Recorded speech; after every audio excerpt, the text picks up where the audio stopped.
ભાવનગર જિલ્લામાં ગારિયાધાર મામલતદાર કચેરીમાં જાતિ પ્રમાણપત્ર મેળવવા બાબતે બિનજરૂરી અને અસ્તિત્વમાં ન હોય તેવા દસ્તાવેજોની માંગ કરવામાં આવતી હોવાના ગંભીર આક્ષેપ સામે આવ્યા છે. આ મામલે સામાજિક કાર્યકર અને પત્રકાર રમેશભાઈ એમ ઝીંઝુવાડિયા દ્વારા પીજી પોર્ટલ પર ઓનલાઈન રજૂઆત કરી તાત્કાલિક તપાસ કરવાની માંગ ઉઠાવવામાં આવી છે. મળતી માહિતી મુજબ પછાત વર્ગના ગરીબ તથા વિચરતી વિમુક્ત સમુદાયના અરજદારોને જાતિ પ્રમાણપત્ર માટે પિતા, કાકા અથવા ફઈના શાળા છોડ્યાના દાખલા જેવા દસ્તાવેજો ફરજિયાત માંગવામાં આવી રહ્યા હોવાના આક્ષેપ કરવામાં આવ્યા છે. મોટાભાગના પરિવારો ભટકતું જીવન જીવતા હોવાને કારણે આવા દસ્તાવેજ ઉપલબ્ધ ન હોવા છતાં ફરજિયાત માંગ કરવામાં આવવી ગરીબ વર્ગ માટે અન્યાયરૂપ ગણાઈ રહ્યું છે.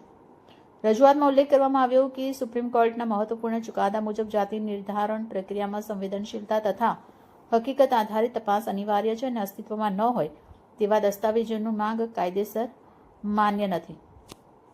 આ ઉપરાંત તારીખ 24/10/2017ના social justice and empowerment department ગુજરાતના પરિપત્ર મુજબ પરંપરાગત દસ્તાવેજો ઉપલબ્ધ ન હોય તો સ્થળ તપાસ, રહેણીકરણી અને જીવનશૈલીના આધારે પંચનામું તૈયાર કરી જાતિ પ્રમાણપત્ર આપવાની સ્પષ્ટ જોગવાઈ હોવા છતાં ગારિયાધાર કચેરીમાં તેનો અમલ ન થતો હોવાનો આક્ષેપ કરવામાં આવ્યો છે.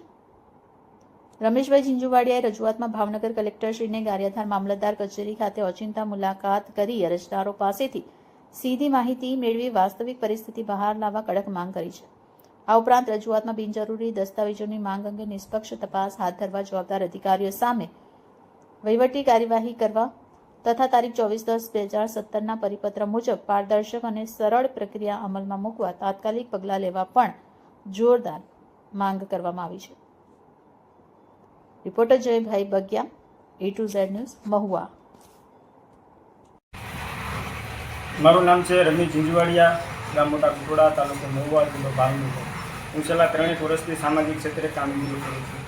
કાલે ગારિયાધાર મામલતદાર કચેરીમાં જ્યારે એક અરજદાર બાળક હારે હું ગયો જાતિનો દાખલો કઢાવવા માટે, તો બાળકનું બોનોફાઇડ આધાર કાર્ડ પુરાવા હોવા છતાં ત્યાંના ફરજ પરના અધિકારી દ્વારા મામલતદાર કચેરીમાંથી એવું કહેવામાં આવ્યું કે ભાઈ એવી રીતે જાતિનો દાખલો ન નીકળે, તમારે બાળકના પપ્પા, કાકા, ભાઈ એમનું ફરજિયાત જોઈએ, બાકી તમે ગમે એમ કરો આ દાખલો અહીંયા નહીં નીકળે.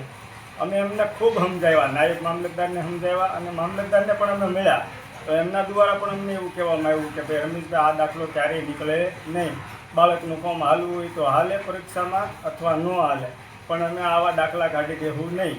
આના માટે તમારે જાતિનો દાખલો કઢાવવો હોય બાળકનો તો ફરજિયાત એના પપ્પા, કાકા, ભાઈ એમનું તમારે લિવિંગ સર્ટિફિકેટ દેવું પડે. તો ખરેખર સરકારના મુખ્ય સચિવ દ્વારા 2017માં એક પરિપત્ર બહાર પાડેલ છે કે ભાઈ વિચિત્ર જાતિના લોકો જે છે એમને પૂરતા ડોક્યુમેન્ટ ન હોય તો એની રહેણી કહેણી, એની જીવનશૈલી ઉપર એમને સ્થળ તપાસ કરી અને મામલતદારને એક એવો પાવર આપેલો છે કે ભાઈ તમે દાખલો કાઢી શકો. તેમ છતાં ગારિયાધાર મામલતદાર કચેરીમાં અમે કાલ આખો દિવસ હેરાન થયા અને નવા પુરાવા માંગી અને આવી ખોટી રીતે હેરાન કરવામાં આવે છે. તો ભાવનગર કલેક્ટર સાહેબને મારે નમ્ર વિનંતી છે કે સોશિયલ મીડિયામાં એ ખૂબ જ એક્ટિવ છે, તો તમે ક્યારેક ગારિયાધાર મામલતદાર કચેરીની મુલાકાત કરો કે જે અરજદારો જાતિના દાખલા કઢાવવા આવે એને કવડી હેરાનગતિ ભોગવવી પડે છે.